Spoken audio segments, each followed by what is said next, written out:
A vida continua com Pedro Silva, aos sábados, no Rádio Clube de Angra. Ora viva, caros amigos e ouvintes do Rádio Clube de Angra, bem-vindos à Vida Continua.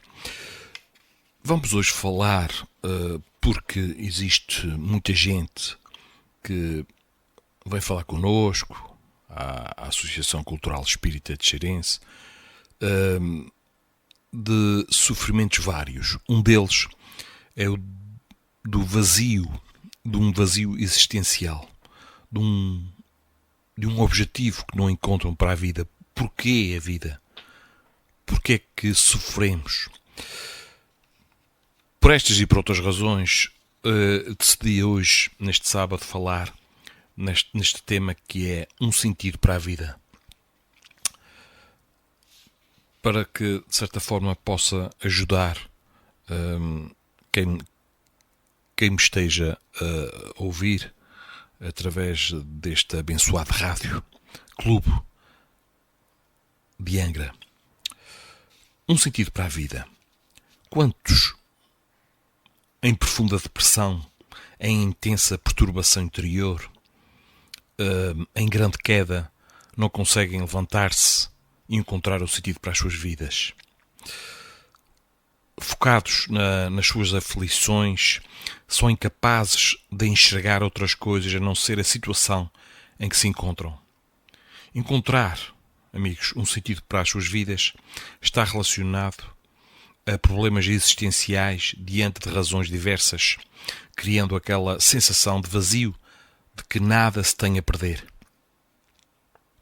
O pessimismo e os pensamentos depressivos dominam os aflitos, causando perturbações mentais e eliminando a capacidade de discernir sobre o que está a passar-se nos seus íntimos. E no auge do desespero, alguns chegam mesmo a abreviar as suas vidas. Nós temos visto isso, não é? Com pessoas conhecidas do nosso país. Essas pessoas necessitam de ajuda, muito amor, atenção, afetividade, carinho e principalmente paciência e compreensão. Este senhor Gordon Allport, no prefácio à edição norte-americana de 1984 do livro Em Busca de Sentido, de Viktor Frankl, escreveu: a vida é sofrimento e sobreviver é encontrar um sentido na dor. Se há, de algum modo, um propósito na vida, deve havê-lo também na dor e na morte. Cada um deve descobri-lo por si mesmo e aceitar a responsabilidade que a sua resposta implica. Se tiver êxito, continuará a crescer apesar de todas as indignidades. Este livro narra a história de Viktor Frankl, que, como prisioneiro num campo de concentração nazi durante a Segunda Guerra Mundial, ao sofrer fome, frio, brutalidade, indignidades físicas e morais, vendo todos os seus valores destruídos, despojado de todos os bens materiais, vivendo uma realidade nua e crua, isolado de parentes e amigos, em dado momento encontra forças para sobreviver por causa do amor à sua esposa, sustentando-se pelos pensamentos da sua imagem mental, dos quais transcrevemos certos trechos. Ele diz: meu espírito ainda se apega à imagem da pessoa amada. Continua a falar com ela e ela continua a falar comigo.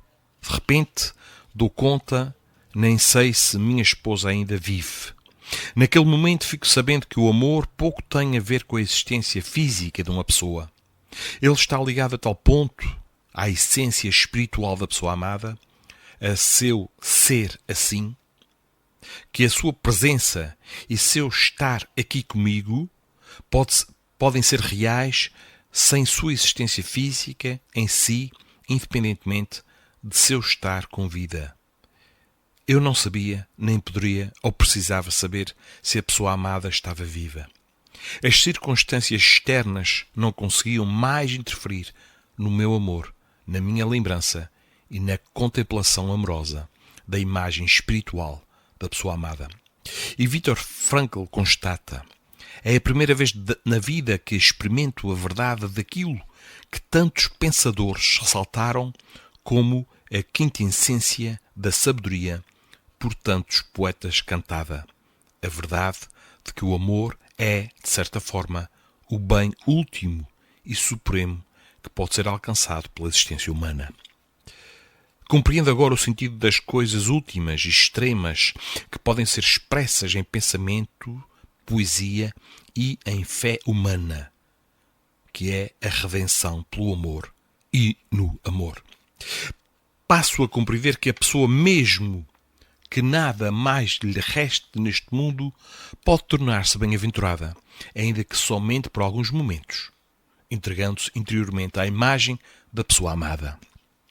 Assim, algumas pessoas, caros amigos, podem encontrar sentido nas suas vidas quando envolvidas pelo amor a certas pessoas, tais como filhos, netos, cônjuges, amigos, alguém especial, etc. Ou buscam novos objetivos em obras edificantes movidas pelo amor, que resgatam a confiança, a fé e a autoestima. Podemos dizer que elas vivem pelo amor e no amor a si mesmo e ao próximo. Voltando à reflexão, como encontrar um sentido para as nossas vidas? Para tanto, faremos uma abordagem segundo a ótica da doutrina espírita. Leon Denis, no livro O Problema do Ser, do Destino e da Dor, enfrenta essa temática ao enfocar os problemas da angústia e da dor, o destino do homem e a maneira de compreender e equacionar os obstáculos e as vicissitudes da vida terrena. Nesse sentido, faz as seguintes perguntas: quem somos? De onde viemos? Para onde vamos? Porquê que sofremos? Qual é o objetivo da nossa existência? Marta Antunes de Oliveira Moura, no artigo Qual é o Sentido da Vida?, publicado no Grupo Espírita José de Anchieta, escreveu: a questão sobre o sentido da vida acontece em algum momento da existência, mas a resposta à indagação está relacionada a vários fatores, entre eles idade, nível de maturidade espiritual, educação recebida, formação religiosa, interesses vários, etc. A respeito do assunto, esclarece Leon Denis que o que importa saber antes de tudo é o que somos, de onde viemos, para onde vamos, quais são os nossos destinos. As ideias que fazemos do universo e suas leis, do papel que cada um de nós deve exercer sobre este vasto teatro. Tudo isso é de uma importância capital. É de conformidade com elas que dirigimos os nossos atos. Para as coletividades, da mesma forma que para o indivíduo, a concepção do mundo e da vida é que determina os deveres, mostra o caminho a seguir, as resoluções a adotar. Assim, podemos dizer que em dado momento da vida vamos nos deparar com questões sobre as nossas existências, cujas respostas dependem da visão do mundo, envolvendo ainda vários aspectos que norteiam as nossas ações, o caminho a seguir, as responsabilidades e os deveres, tanto individual como coletivo.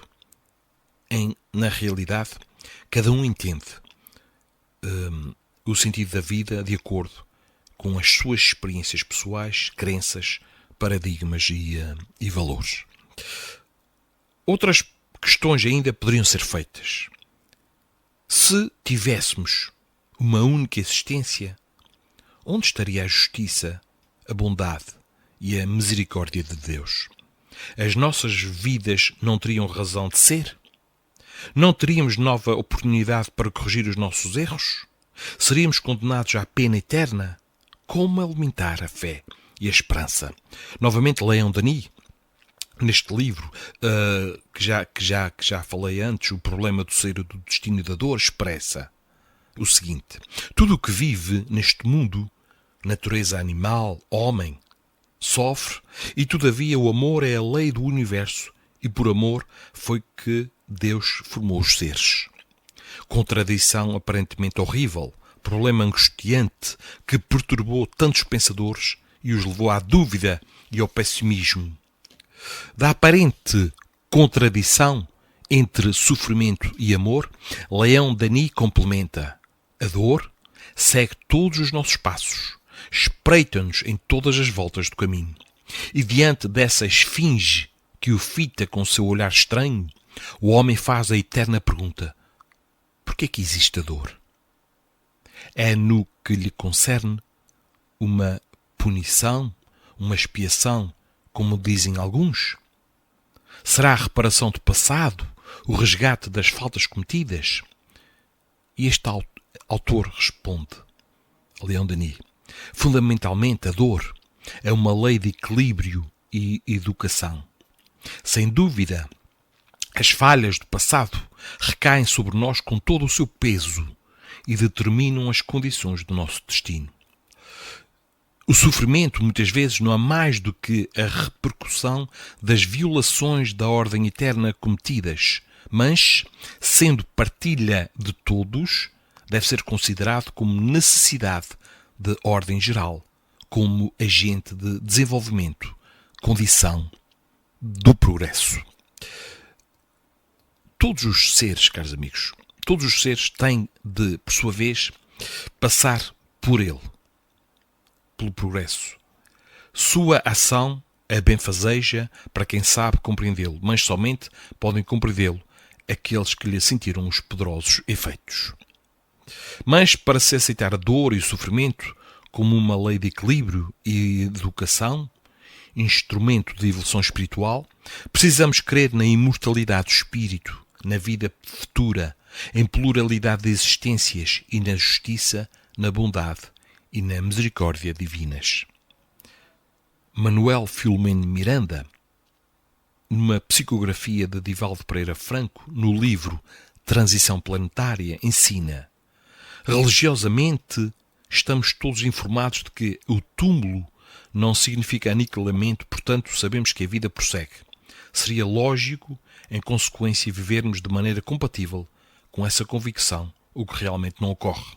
E Manuel Filomeno de Miranda acrescenta o seguinte: Jesus morreu a fim de que pudesse ressuscitar ao terceiro dia, demonstrando a imortalidade e comunicando-se com os amigos queridos que haviam ficado na retaguarda, aguardando a confirmação das suas palavras luminosas. Graças ao seu retorno é que o Evangelho pôde ser confirmado e a mensagem de que é portador tornou-se esperança de todos aqueles que sofrem, se encontram à borda do abismo, sem se entregar ao medo ou ao desânimo. Confiar, portanto, que há um reino além da carne que nos espera a todos é dever de todo o cristão, cuja doutrina se assenta na certeza da vitória sobre o decesso tumular. Allan Kardec, no livro Evangelho segundo o Espiritismo, capítulo 2, esclarece que, sem a crença da vida futura, nenhuma razão de ser teria a maior parte dos preceitos morais ensinados por Jesus. A ideia clara e precisa que se faça da vida futura proporciona inabalável fé no futuro, fé que acarreta enormes consequências sobre a moralização dos homens, porque muda completamente o ponto de vista sob o qual encaram eles a vida terrena. Para quem se coloca pelo pensamento na vida espiritual, que é indefinida, da vida corpórea se torna simples passagem, breve estada num país ingrato. As vicissitudes e tribulações dessa vida não passam de incidentes que ele suporta com paciência, por sabê-las de curta duração, devendo seguir-lhes um estado mais ditoso. À morte, nada mais restará de aterrador. Deixa de ser a porta que se abre para o nada e torna-se o que dá para a libertação, pela qual entra o exilado numa mansão de bem-aventurança e de paz. Sabendo temporária e não definitiva a sua estada no lugar onde se encontra, menos atenção presta às preocupações da vida, resultando-lhe daí uma calma de espírito que tira aquela muito do seu amargor. Pelo simples facto, caros amigos, pelo simples facto de se duvidar da vida futura, o homem dirige todos os seus pensamentos para a vida terrestre, sem nenhuma certeza quanto ao futuro, dá tudo ao presente. No capítulo 5º desta mesma obra, Allan Kardec esclarece: somente na vida futura podem-se efetivar as compensações que Jesus promete aos aflitos da terra. Sem a certeza do futuro, estas máximas seriam um contrassenso, mais ainda, seriam um engodo. Mesmo com essa certeza, dificilmente se compreende a conveniência de sofrer para se ser feliz. Por estas palavras, bem-aventurados os aflitos, pois que serão consolados, Jesus aponta a compensação que hão de ter os que sofrem e a resignação que leva o padecente a bem dizer do sofrimento como prelúdio da cura.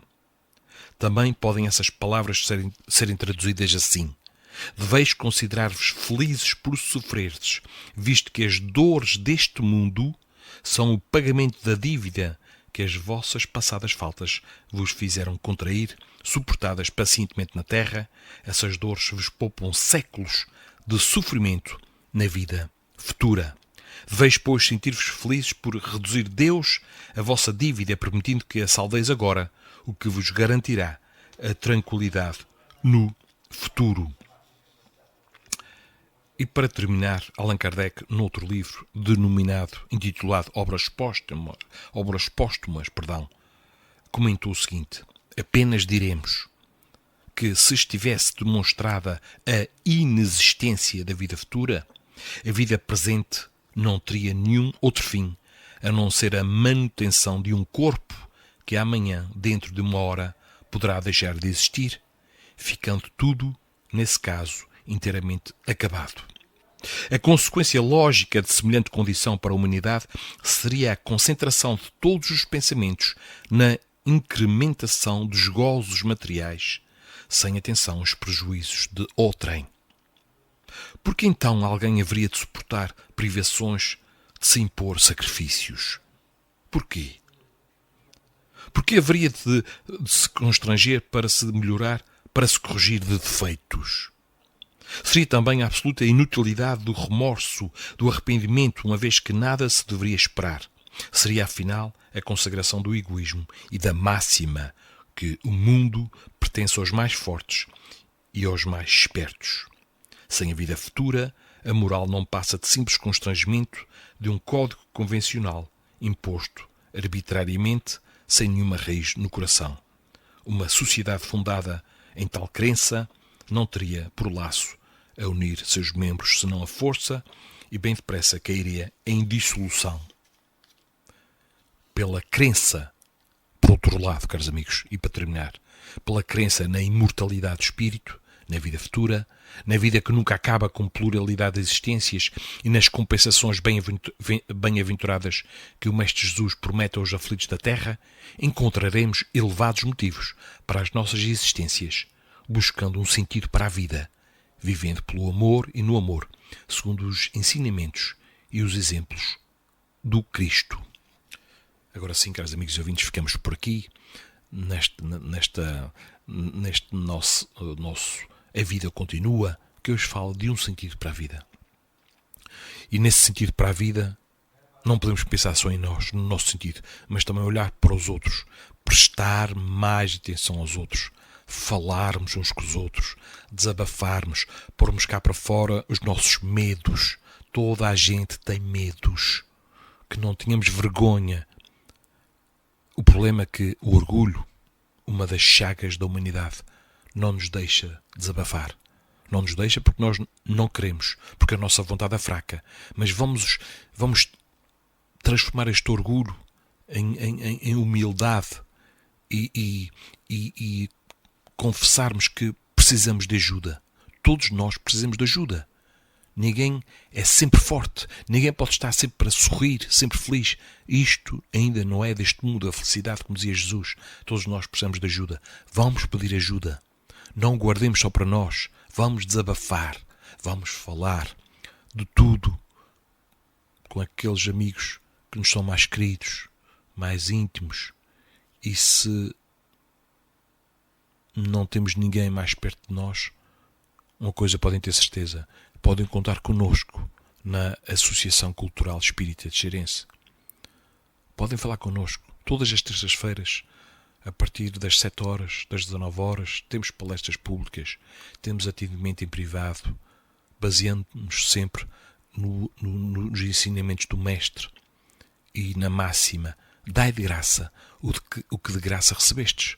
É tudo gratuito. Tudo gratuito. A porta está aberta para todos. Caros amigos e ouvintes, foi um prazer estar na vossa companhia. Marcamos encontro para o próximo sábado e até lá não se esqueçam de darem o primeiro passo em direção à vossa própria felicidade. Não fiquem parados, saiam da vossa zona de conforto. E não se esqueçam que todos nós temos um anjo da guarda com o qual podemos falar todos os dias, desabafar. Mas peçam ajuda.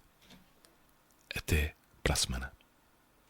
A vida continua com Pedro Silva, aos sábados, no Rádio Clube de Angra.